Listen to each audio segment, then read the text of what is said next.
केंद्र सरकार की ओर से बेरोजगार नौजवानों के लिए राष्ट्र सेवा के सुनहरे मौके का ऐलान किया गया। अगले ही दिन देश के बेरोजगार नौजवान अलग अलग राज्यों में सड़कों पर नजर आने लगे। विरोध का धुआं बिहार के मुजफ्फरपुर में दिखा, जहां नौजवान सड़क जाम कर प्रदर्शन कर रहे थे। ये प्रदर्शन उन नौजवानों की ओर से किया जा रहा था जो सेना में भर्ती की परीक्षाएं दे चुके हैं, लेकिन अभी तक नौकरी नहीं मिल पाई। 4 साल 5 साल के लिए भर्ती करना चाहते हो, क्या चाहते हैं आप कि 4 साल तक भी हम वेल ट्रेंड हो जाएं और उसके बाद जो है हम बंदूक उठा ले। जब हम अंदर सब कुछ सीख चुके होंगे तो बाहर हमारे पास हुनर क्या होगी? झाड़ू तो करेंगे नहीं भाई। हम 4 साल तो बंदूक चलाना। 4 साल वाली ऑप्शन का भी विरोध। एग्जाम लो भाई। मुजफ्फरपुर से बेगूसराय तक सड़क पर उतरकर प्रदर्शन कर रहे ये नौजवान सरकार की नई अग्निपथ स्कीम का भी विरोध कर रहे हैं। सबसे पहले उम्र का 17.5 से 21 है। दौड़ हम लोग का निकल गया, मेडिकल पास कर गए, 2 बार एडमिट कार्ड मिला चक्कर मैदान में। बोलता कोरोना काल के लिए आपका एग्जाम कुछ रोक दिया गया, स्थगित कर दिया गया। हालांकि केंद्र सरकार ने अग्निपथ योजना लॉन्चिंग के वक्त भी ये कहा था और अब केंद्रीय गृह मंत्री अमित शाह ने भी भरोसा दिया है कि 4 साल की सेवा के बाद अग्निवीरों को केंद्रीय अर्धसैनिक बलों की भर्ती में प्राथमिकता दी जाएगी। लेकिन बिहार से राजस्थान के सीकर तक देश के अलग अलग हिस्सों में नौजवानों के प्रदर्शन की कई वजह हैं।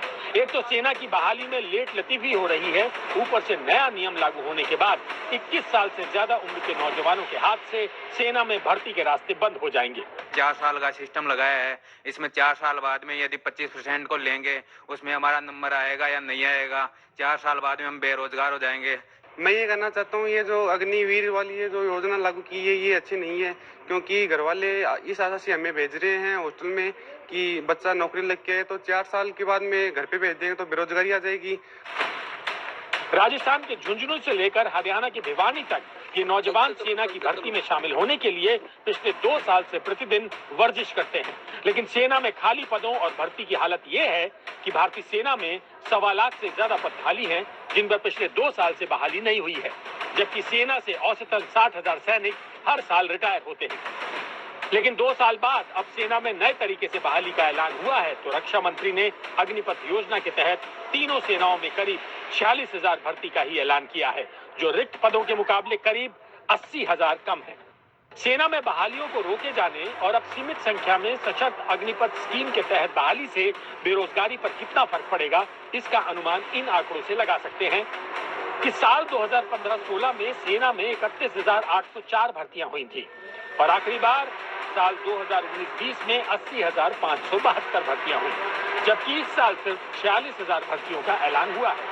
भारत में सरकारी नौकरी सबसे ज्यादा सेना और डिफेंस सेक्टर में दी जाती है।